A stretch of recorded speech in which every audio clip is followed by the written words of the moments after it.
You're from here originally, right? Yeah. Okay. Yeah. I mean, North Carolina is a cool place. Yeah, like, I love it Charlotte. is. I mean, the summer heat It's brutal. it is brutal. I just got back from Colorado with my family last week, and it was like so like just I bet the air was like just so fresh. Oh, I mean, we walked back into the Charlotte airport, we're like, oh, you just get hit with that humidity and heat. Yeah, it's horrible. There's something rejuvenating about that mountain air. Oh yeah, yeah, it's unreal. So what all did you do while you were out there? We stayed in Steamboat at the ski resort area. But we went like fly fishing, like guided fly fishing, and there was this fun like in-town rodeo deal. Oh, that's cool. It was like I've never been to one of those. Oh, it's wild. Yeah. They're nuts. And then we did a lot of hiking and stuff with the kids, and there's just all kinds of stuff. Like we drug them everywhere. So did they like it? Oh yeah. That's cool. My daughter came back and she was like, I want a horse and I want a farm, and I'm like, wants to live in the mountains now. Yeah. So that's awesome. It was good. You guys try to do trips like that every so often? Yeah, we do. Heard my wife's dad, his family's out there, some of his family, so it gives us an excuse to get out there. Yeah. But it's been 3 or 4 years since we've been out there. But, it was nice. We went through Wyoming a little bit. And did you drive or?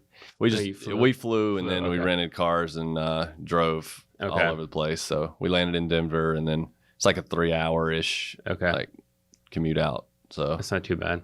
No, it was good. I mean, there were some places where you just didn't see anything but mountains and land, and I was like, you can breathe. Yeah, I need to get out there. I haven't been to Colorado, but my wife and I went to California last year. Okay. We did like Yosemite, Sequoia, Joshua Tree, and it was I love it out there. No, but I know it's like what. But I mean, I don't know. Like I love North Carolina, but it's fun. Those places are fun to visit. It kind of gets overwhelming. Like where should we live? Yeah. I know. It's like the U.S. has so many. It's unbelievable, cool man. Yeah, it's unbelievable. And then you came back to a flood of emails. Oh my gosh. And a bunch of to-dos, right? Yeah. I mean, it sounds like it's a big day for your organization and a lot going on. It's huge. Before we get into that, why don't you talk a little bit about what was the driving inspiration for you to start this program? Sure. So in 2005, I was graduating from college. I went to Appalachian State, and I was graduating from college in December of 2005. And like right around that time frame, life was good. I thought, man, it's finally like you're getting out of school and you're looking forward to all the things and being an adult. And like literally a week after graduating, my dad got diagnosed with stage 4 lung cancer. So it was it was kind of one of those things where it was like, this isn't right. Like I'm just kind of pushing it away. Like this isn't going to have the the bad ending, that you're scared of. I just because you can't even imagine that happening. Right. And we just had, my dad was never sick before, always active and like just always around. So that was in December. In May of 2006, he passed away. So it was a 6-month like just whirlwind of like what's going on. You don't even have time to process. Yeah, it really. No, it was just it was horrible. And just to see the metamorphosis of what cancer does over that quick time period was just like I couldn't process it. So 2006, I was starting to teach. And were you teaching PE? Yeah, I was teaching PE, like health and PE.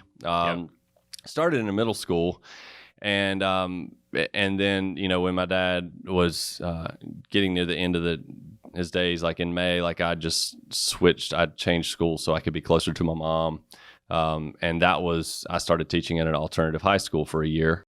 So the trail went where I still didn't know what to do. I was just I was a mess, in my head, and going to work every day. But one of the things it did was I became hyper aware of just relating more to kids and their situations and their circumstances, especially in those just high poverty schools that I was teaching in, where like they had real situations, and for the first time in my life, I had empathy for that, and you could kind of relate to them in a way. Yeah.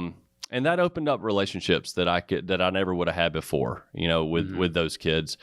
But it wasn't until we moved to this area, Charlotte, North Carolina, I started teaching outside of Charlotte in Union County at a Title I elementary school. And, then it's kindergarten through fifth grade, the scary monsters of oh yeah, I can't imagine. It's a different beast. But man, it opened my eyes so much to just like these kids are wanting something. They're eager for things in life to happen, and they have like aspirations and dreams and things that they're reaching for, regardless of their circumstances, because the world hasn't really sunk in yet. And they still dream, right? They still have inspiration, right. That, I guess, doubt that you kind of sometimes encounter in life hasn't sunk in. Right.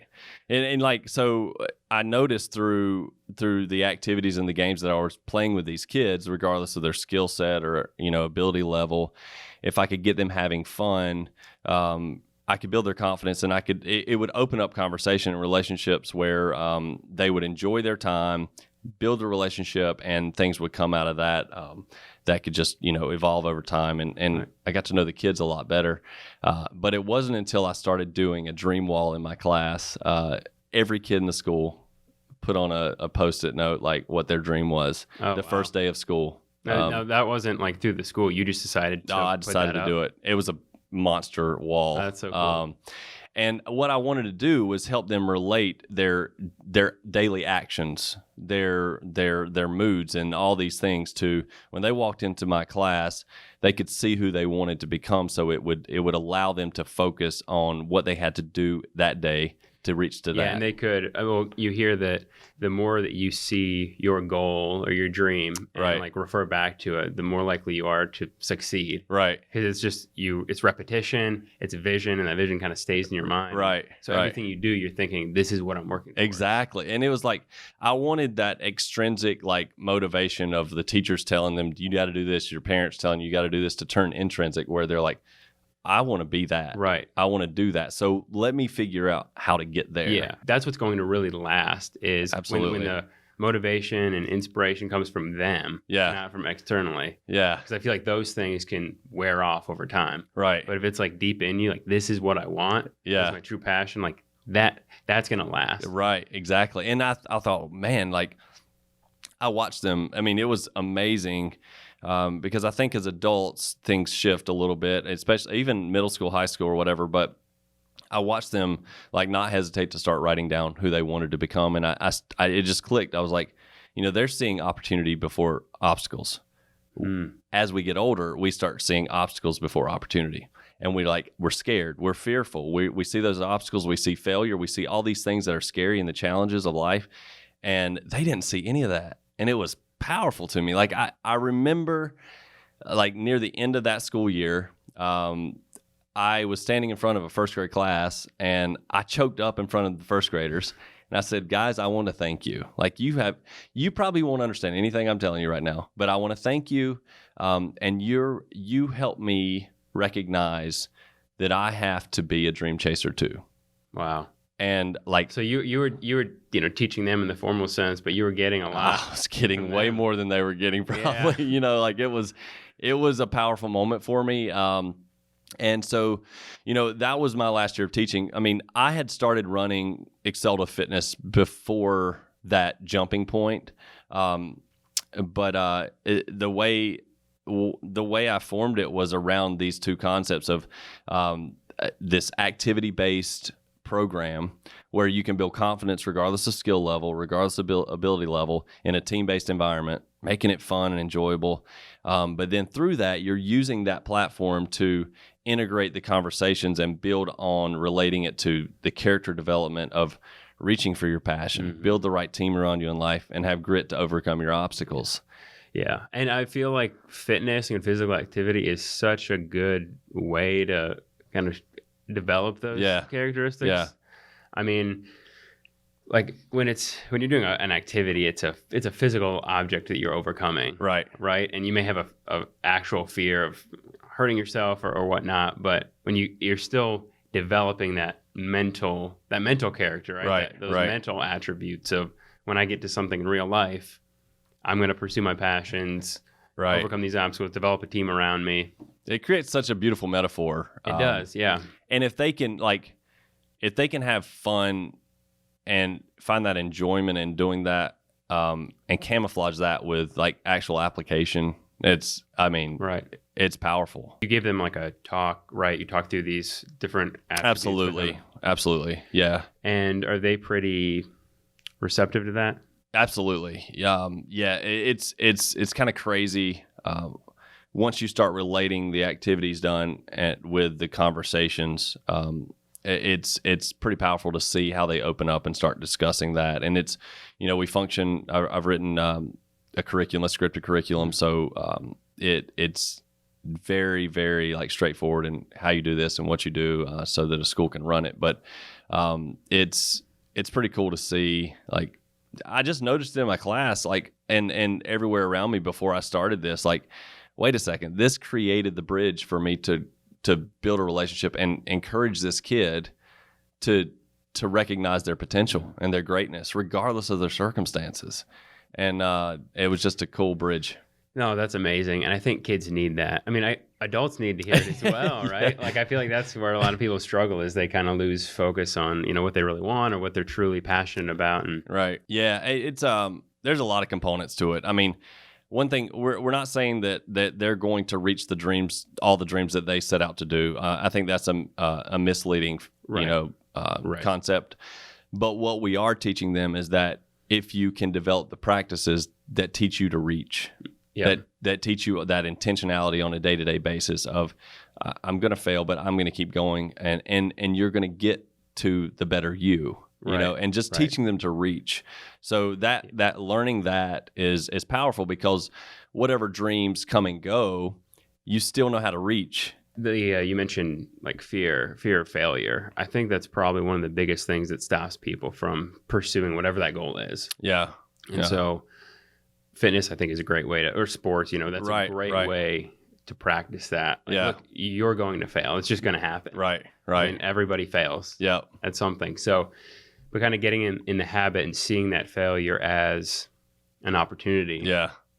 It's not just, you don't need to be embarrassed by it or ashamed of it, or, think that, okay, I can't do this, I'm quitting. It's done. I think it was Thomas Edison that said, I didn't fail 1,000 times. I succeeded at finding 1,000 ways not to make a light bulb. Right. And that's it, I contemplate. I mean, I grew up playing sports, and I truly think that I learned what it was to be on it, like to be a part of a team through that.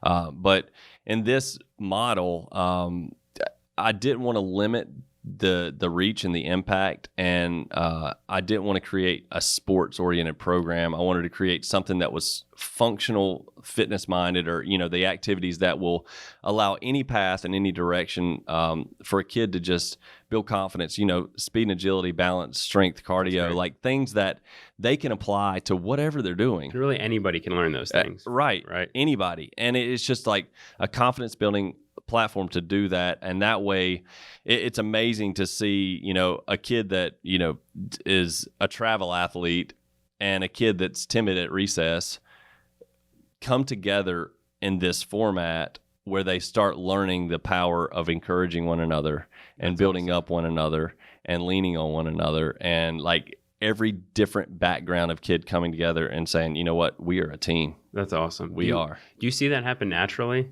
Yeah. I mean, it's just, and through it's almost like they have no choice, because the games and stuff, like, again, we camouflage it to where, I mean, there's challenges even through the games where you're like having to, link arms or give like every teammate a high five or whatever. Like, you have to be thinking. So we're switching that mindset of independently succeeding versus as a team, we're going to get there and work together. And through that, individually, you build confidence too. Yeah. No, absolutely. And that's another thing where, I mean, you can apply that really anywhere in life. Absolutely. I mean, you got to have a team. And I think there is some value in working hard and, pulling yourself up. But having a team around you is really important. Absolutely. I mean, you've discovered that, I'm sure, as you were building this organization, right? Yeah, absolutely. I mean, the beautiful thing is there's no contradiction of how we operate this organization and how we're teaching the kids to chase their dreams. Right. Like it's passion teaming. I mean, it's everything we are. So it's so fluid and so pure that it just makes it a lot of fun because we can genuinely deliver that.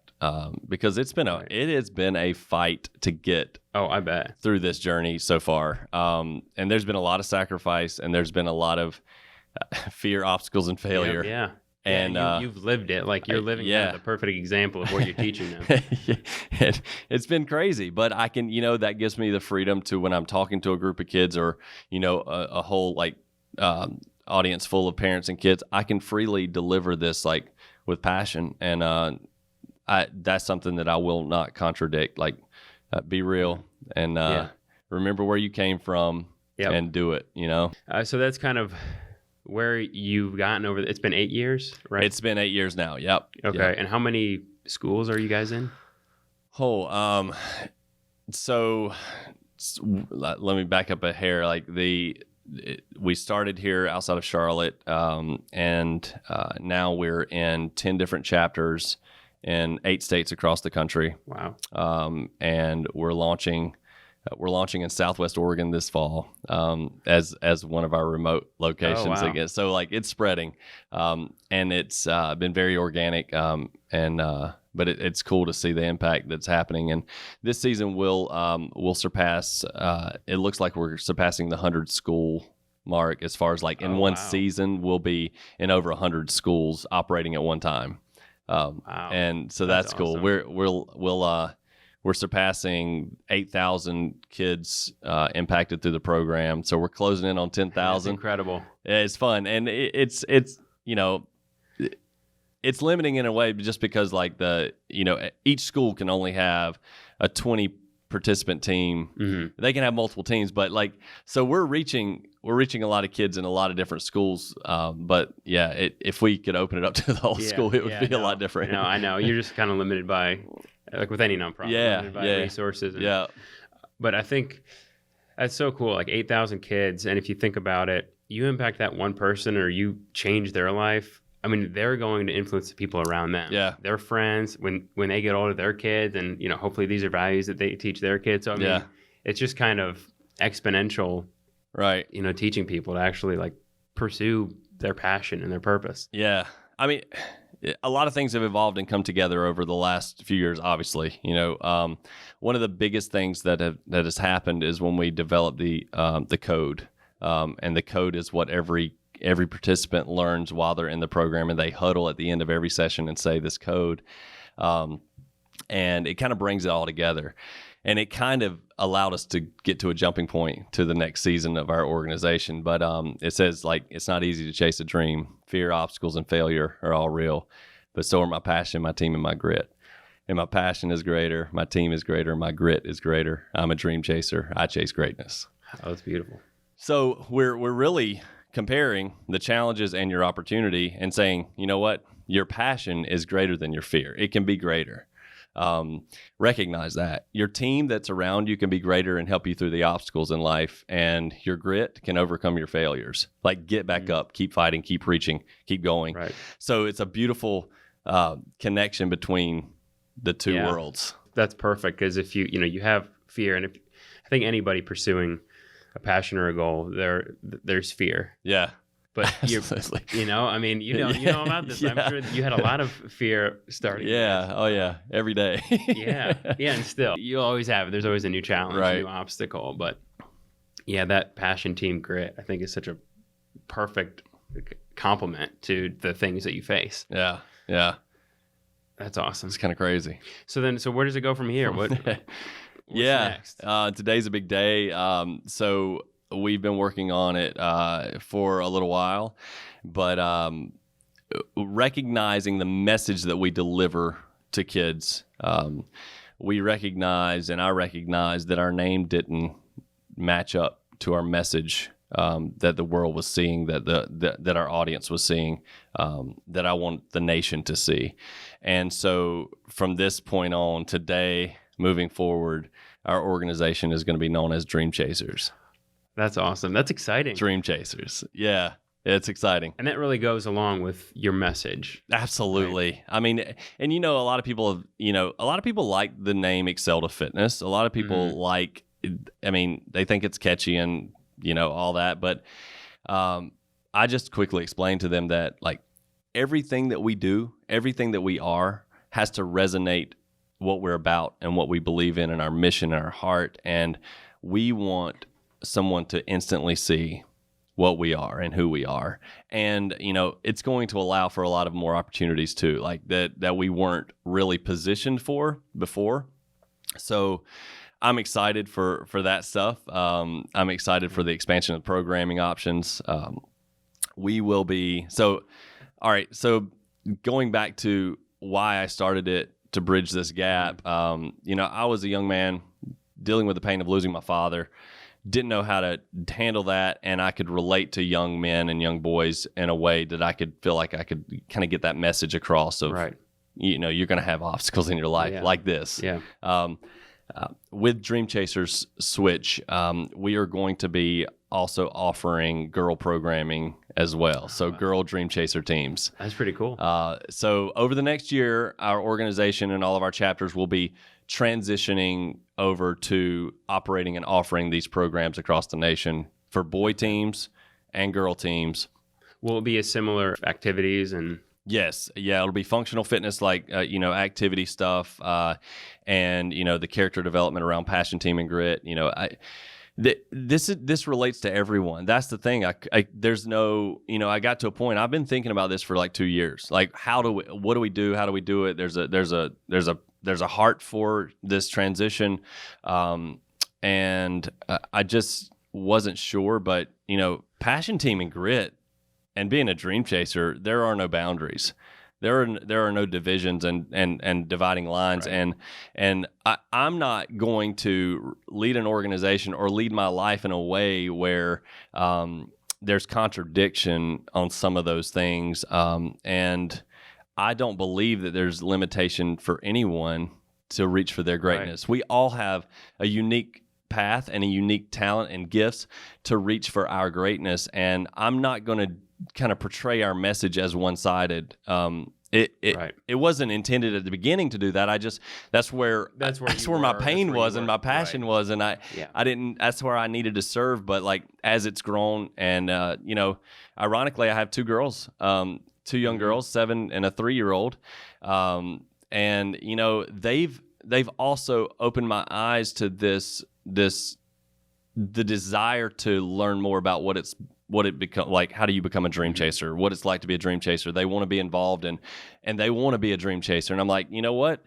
Passion, team, and grit. I'm telling you the same thing, and I'm telling like these boys and all these things. Like there is no division there, and I just I want the world to see that we're offering boy teams and girl teams, and they're not co-ed. They're not going to be co-ed, and I've had questions on that as well. But there's a clear rationale behind that, and especially the years I was teaching, like I recognize that in those circles of conversation, I want to protect that and respect those conversations in that intimate setting with the boys and the girls, and I don't want any kind of distraction or anything like that. So I want it to be pure and real and genuine and deep, and it has nothing to do with athletic ability or anything like that, because I watched girls every day beat the boys and all kind of. It's not any. It has nothing to do with that at all.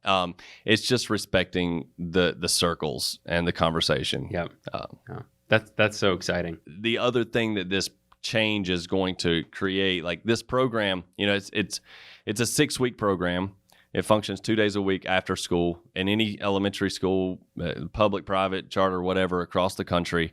And then the 6-week season ends in the Dream Chaser Challenge, which is the obstacle course challenge that all participants like link arms and go through this together. And it's a way for us to end with the metaphor of with the right team, face those challenges. You can overcome those challenges and you can finish this race. You can reach for your greatness. With this name change, and with the girl programming as well included, we're taking our Dream Chaser Challenge not only to it before it's been like wrapped up in just in the walls of our program, kind of like tucked in. All participants, parents come and watch, community, involvement, come and watch. So now we're turning it into a community challenge. So like adults too? Yeah. So the kids will, they'll run the race with their teammates from all the schools the program, across the area.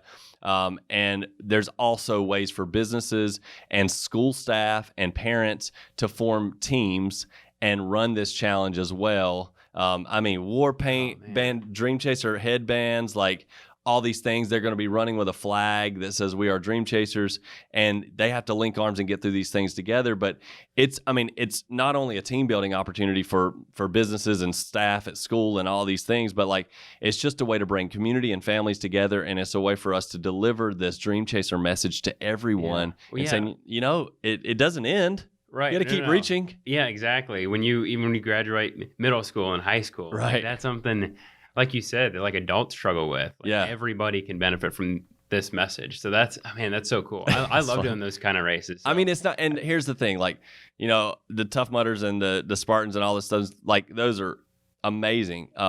We're not trying to get into that zone. Right. This is going to be like a family-friendly event. It might be, around a 1.5 mile, 10 obstacles. And our obstacles are not like moving dirt and making huge like walls and stuff. It's a piping system that we use that can create an obstacle course on any surface. So it's more about the challenge and the camaraderie that's built along the journey. I would 100% do that. And I think, I love like, the Spartan races and Tough Mudders and that kind of stuff. But it is, you can develop teams, but it is more like individual. Yeah. So you want this to be really focused on the team that you race with, that you sign up for. You all kind of help each other get through these obstacles. Yeah. And, it's another thing, running this nonprofit organization, the real need is supporting scholarships and financial assistance for parents that want their kid in this program. And we've served every single scholarship request ever like brought to us to serve these kids. And that is it creates a lot of sacrifice on the operational side, because we're going to serve. We're going to serve. But this new Dream Chaser Challenge is a way for the community to get behind, signing up for a challenge like this, but their registration will go to support scholarships throughout the community for more and more kids to do it. Okay. Yeah. So it's a scholarship-based support like system going on. That's perfect. So there's 20 to 25 kids per team? There's 20. We usually do 2 coaches at a school for 20 participants. If it goes over, the curriculum can handle 24, so we can stretch it a little bit, but we encourage a third coach, and then beyond 24, a second team needs to be formed. Okay. So this is typically takes place like after school? Yeah. Okay. So after school, some schools have ran it before school as well. So, and they can run it the 2 days a week that it works for the school, and the 2 coaches, they don't have to have a fitness background or anything like that, because we provide all equipment, all resources, all training materials, all that stuff, videos, demonstrations of all the challenges, all that stuff every week for them throughout the season. But just somebody that has a passion and is enthusiastic for impacting kids to be dream chasers. And it can be, male, female, like, parent, staff members at a school, like, volunteer approved, like, it could be just people that are wanting to get involved and make an impact. Yeah. So when a kid shows up like that first day, what can they expect? Oh man. One thing that we start off with every season is a dream wall. Oh, okay. That goes in the school. Yeah. So every team creates a dream wall that goes inside the school on a bulletin board or whatever, but like they create it as a group, and they put, their dreams on it. And they're reminded of that throughout the season. From session 1 through session 12, they're kind of how a session is broken down is a quick, rally, like a talk, a small group talk around what's going on for the day, what the character discussion is, so that everything with the challenges can be referenced back to, passion, team, grit, character. So the activities that they do are tied back to the discussion at the beginning of the session. Yes, yeah. So then, quick fun warm up or whatever, and then there's, for the two coaches that, like, say you and I are coaching, we have 20 kids. We have 2 small group challenges where you take 10, I take 10. For 10 minutes, we do these timed, like, little fun challenges. I mean, they're unique, they're different. It's not like how many push-ups can you do in a minute kind of thing. It's not that stuff at all. Again, we're camouflaging it with fun and building confidence through that. Right. So wild stuff. I mean, we have pool noodles with cones on the end where they get to throw, like, and knock down cones through, that's like cool. Run through ladders and all kind of stuff. So it's different. So after 10 minutes, me and you, like, we switch the groups, and they have the other challenge A, challenge B. And after that 20-minute section where we're doing that, we switch to a showdown where it's a 20-minute massive game. And all the participants are in there and doing what they've applied in those small group challenges.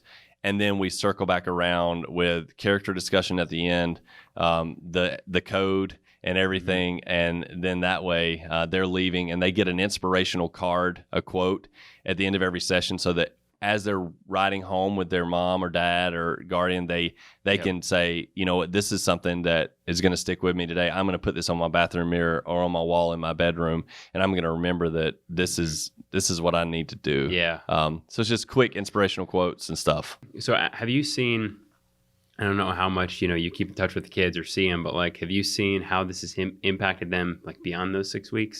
Yeah, and we're starting, we've been going long enough now to where we're starting to see some of the older kids, like, coming back and saying how much they've impacted. We've had a lot of kids volunteer that were participants. Cool. They come back and volunteer at the Dream Chaser Challenge and stuff, and, hug my neck and say, this made a big difference in my life. And I feel like we're just now getting the root system that will make an even greater impact on these kids, because we have a clear, defined message. And, like, I'm telling you, at the end of the Dream Chaser Challenge, when we say the code together, which is powerful. They've been saying it all season. Right. Every single event that I've been to across the country, I'll start it.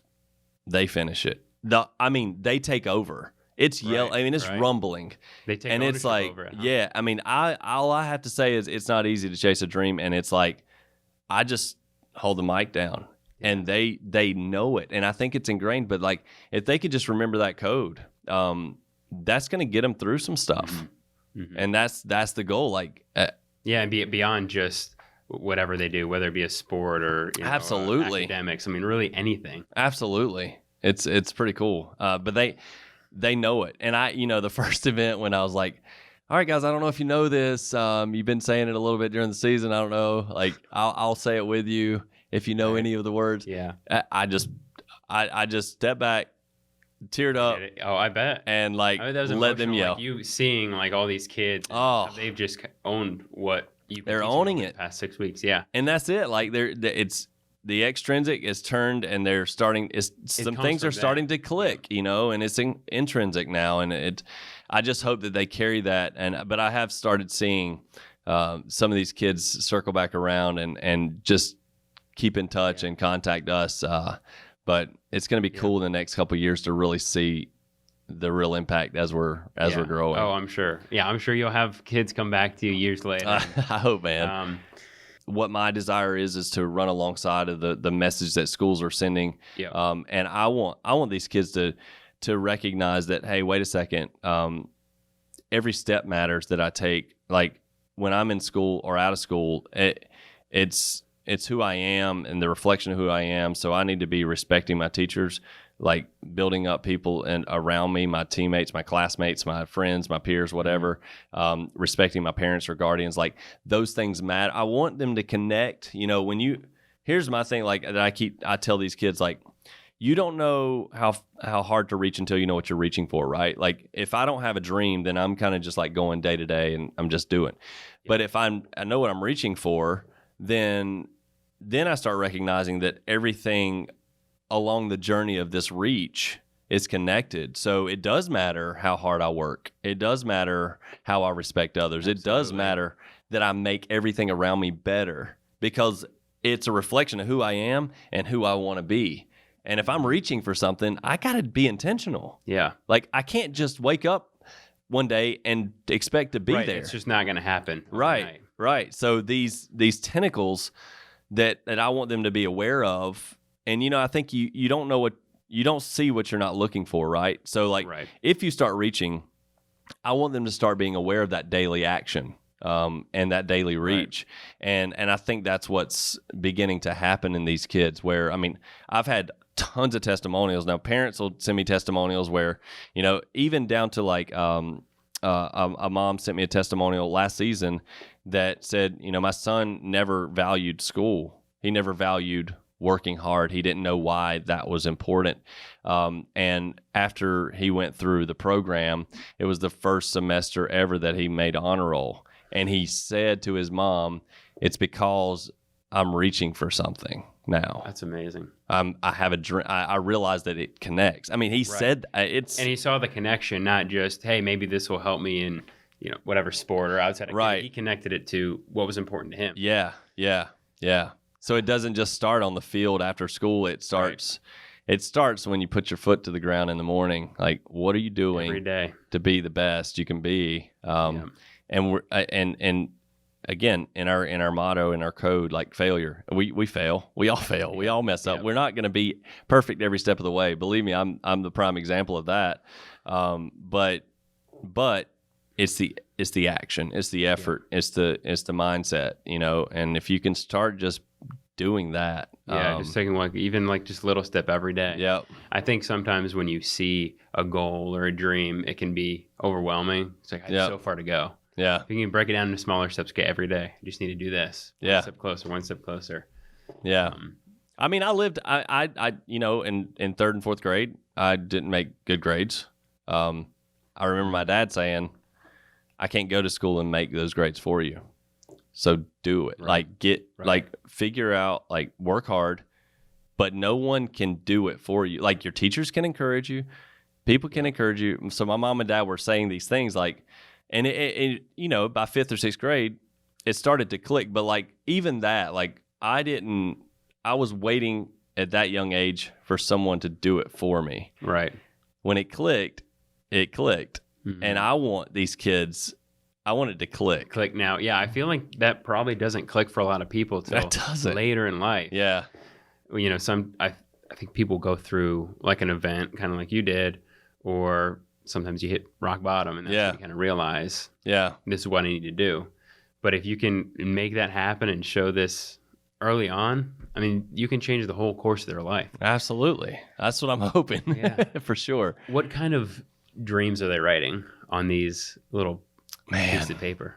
Because that's at the individual school, so I don't really get to see them all, but it's just all kinds of things. And I think that the beauty of it is that it's all kinds of things. Yeah, it's theirs, and they're figuring out how to own that.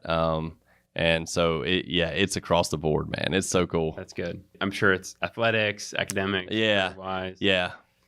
And even those that say, I'm going to be an NBA superstar or whatever. You might. But here's the thing, like I was talking about the reach. Okay, if you're going to do that, then you need to start putting in the work. So work ethic begins, right? And those values and those intentional moves. So whatever, whether they reach that or not, that's for them to decide. That's for them to go after. Yeah, kind of teaching. This is what it takes. These are the steps you're gonna have to take day in and day out.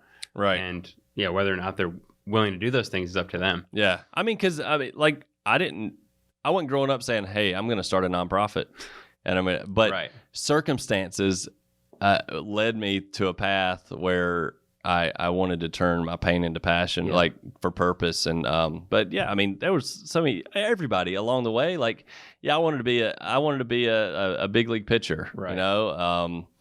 Well, 3 knee surgeries later and all that stuff. Yeah, not that I may ever had a chance to do that, but circumstances block that path, and but it led me to here. Yeah. And I can talk about the struggles and all the obstacles. Right. They're obstacles. Right. You know? Yeah. Whatever path you go down. It's obstacle. Yeah. And nothing ever goes according to plan. Right. Nothing. It's just, you're going to have obstacles that come up. You're going to have failures. Things are going to come up that you can't control, and recalibrate. Right. You do. Yeah. Just keep reaching. Have you seen like kids share their dreams with each other? Yeah. Yeah. I mean, that's some of the exercise that we do, like, especially with the dream wall, like they're sharing those thoughts and, with each other and kind of working through, like, not only sharing it, but working through the path to get there kind of thing. Like, all right, now you have your, like, what right now is your end goal, or a big dream. So tell me what your plan is to get closer to it. Yeah. And that's some things we're working through with them as well. You can probably they can build accountability with each other. Absolutely. And we tell them, like, we give them, they all get like bands at the beginning. Okay. So, and you know, the significance of, like, all right, we're a team. We want to check on each other during the day, like making sure that, you know, if somebody's getting out of line, it's kind of like a self-check, you know, accountability. But we encourage them to just own that and then be reminded that their actions are a reflection of who they are. So, like, look down and see that, like, this text on this band, I am a dream chaser. Right. Okay, well, get after it, you know? Mm-hmm. You got to do some stuff. Yeah.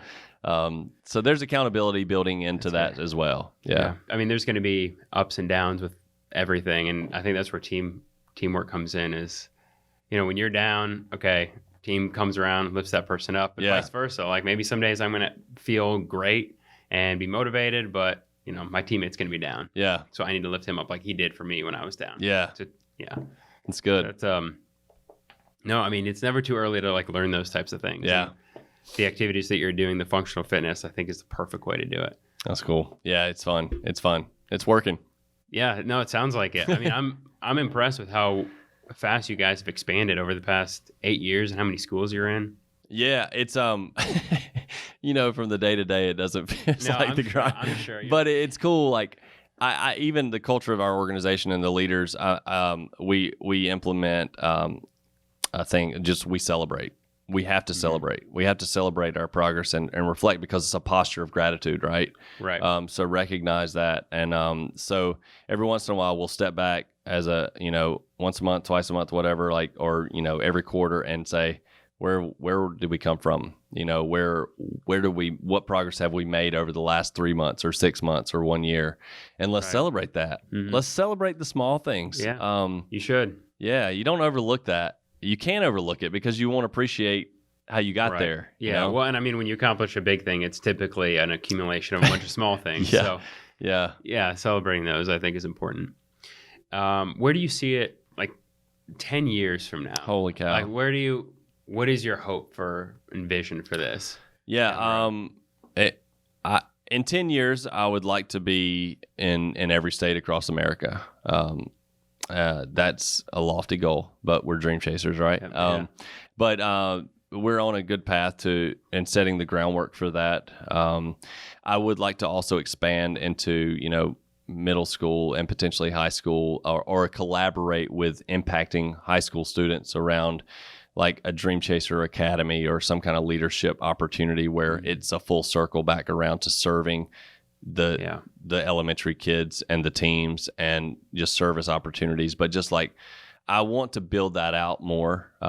Right now, you know, obviously we're not at a place where we can just operational capacity, and I want to do we want to do things with excellence. So I want to make sure that this model is, like, as far as, you know, the boy teams and the girl teams and the Dream Chasers organization is serving elementary level well. Before we step. But I think the expansion of that will just allow kids to, you know, when they get into 5th grade and move into middle school, I don't want there not to be a chain of support and a link for them to, like, keep getting fed through this message and this thought process as they go through a very, very confusing time in their life. Right. Oh, yeah. Yeah, you want them to be continually reminded of those concepts, right? So I'd either like to, like, partner with organizations that are doing, more of that, or create our own opportunities to where it's our messaging and we're fueling that. Right.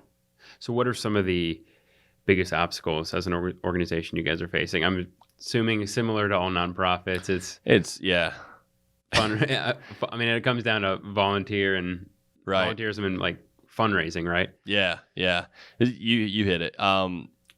Especially with serving so many scholarships, we've gotten to the point as an organization where we're really looking for national support and donations to where we can support more scholarships and support the mission of this organization, because as we grow more and more, that it creates more operational demand to fuel it with excellence, and to operate the way we need to operate. So, the more kids we serve and the more areas we serve, we want to have a support system that will be able to serve them with excellence. And so we're getting to that point where it's hard, it's stretching. Because you don't want to compromise the quality. Absolutely. So community sponsors could be a big thing. We're always looking for community sponsors to sponsor a team or sponsor the Dream Chaser Challenge through, everything from t-shirt sponsors to vendors to title sponsors to race sponsors.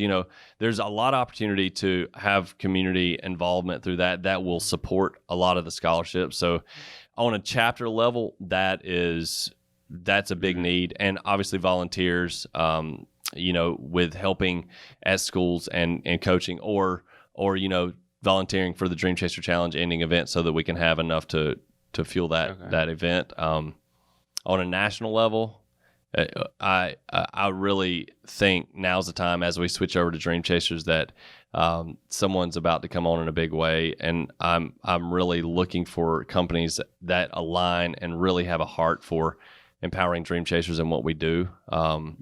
But we could do wonders with like having some national support that will help fuel our chapters, our growing chapters, our future chapters, all these things. Because it's we're getting to that point. We need some. Yeah. As the leader of the organization, you're passionate, and you see the change, you see the impact you're making. Right. If I could just get in front of people and like tell, the decision makers at some of these companies, like absolutely, who wouldn't want to latch on to this? Yeah. That's great. Yeah, and I think it's coming. We have a footprint now.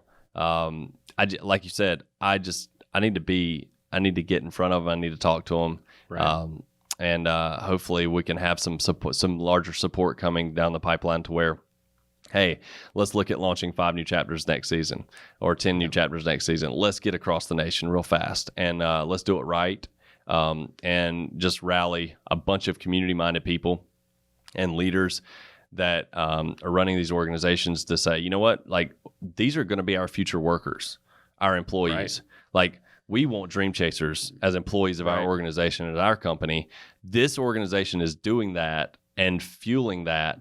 We want to get behind it. I think it's coming. I'm looking for and waiting for and seeking out those kind of companies. Well, all it takes is like one person to hear your message and it resonates with them, and that can take it to the next level. Yeah.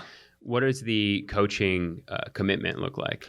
So it's it's 1 hour after school, 2 days a week, and the coaches can pick the 2 days that work best for them. Okay. So typically elementary, gets out 2 or 3, like 2:30 or 3:30 or something like that. So it's just 1 hour after that, and then parents pick them up at the site, and it's the 2 days a week for 12 sessions total. So 6 weeks, 12 sessions total, and then the ending event. So it's brief, it's quick. It fits well into a school calendar like function around holidays and stuff, but we want to make it convenient for adults and potential coaches to get involved as well. Even junior coaches, like high school or college age, coaches that can come and assist and help and lead teams as well. So we're looking for coaching pipelines and that kind of thing. But parents and community minded, school volunteers and stuff. And you do the training. You train them for what they teach the kids and the activities. It's literally like there's an online training that makes it convenient. They can watch as soon as they sign up, and they can kind of go through like who we are, what we do, how we do it. And then like the scripted curriculum is literally like 100-page curriculum that shows diagrams. You can read it word for word if you had to with the discussions. And then we also provide the video links to show the games in action and the setup. Like, I mean, so down to 5 paces from this cone to this cone, like it gets down to the nitty gritty kind of thing. But we honestly, like from step one to day one to the ending event, like we're in consistent communication with our coaches, and it's literally if you have a passion for kids and you're enthusiastic and you like being around a group of kids like that and you want to pour into them, you can do this. And I'm sure that they get a lot out of it too, right? Like we were saying earlier, I mean, I'm sure that they get inspired by watching these kids. Yeah. I mean, sometimes, especially at the beginning, a group of what has been, 20 boys can feel like 150 boys. Oh, right. But, the story always happens where it's like, after second or third session, they're starting to see the effects of this message, and, they can just see it. And they're starting to get the feedback from the boys, and it's inspiring to them. And I mean, I've had multiple coaches say, this was more impactful for me than I feel like that I had on the boys. And I'm like, well, I'm sure it's the other way from their perspective, but they're being uplifted. And my goal is for a coach to never have to ask, like, how do we do this, or when do we do this, or what do we do? But we want to serve them the whole step and make them feel appreciated, and because they're the face of the program, and that's how we have to function that way to just, I guess, scale, and to be in more places than once. Because like in the Charlotte area last season, there were 25 or so elementary schools doing it, and that's happening on a lot of the same days and a lot of the same times, and it's that's how we have to work to maximize impact. Yeah. No, it sounds like you're making a huge impact, and I'm sure these kids' lives are being changed, forever. So it's cool, man. Thank you. Yeah, no, thanks for doing this. I mean, anything else that you want to get out there? I think we covered it pretty good. Yeah. Well, for everybody listening, I mean, go check out the website. You guys have it do a newsletter? Yeah, we'll do a newsletter. So the website right now is x2f.org. That will be changing to dreamchasers.org. Okay. We're going to be releasing that sometime in the next week or so. Okay. So that's going to be switching over. Our social media platforms will be switching over to Dream Chasers stuff. So go follow on Facebook, Instagram, Twitter. Yep. Okay. Yeah. And be a dream chaser. Absolutely. Right? Thank you, All man. Right. Thanks, man.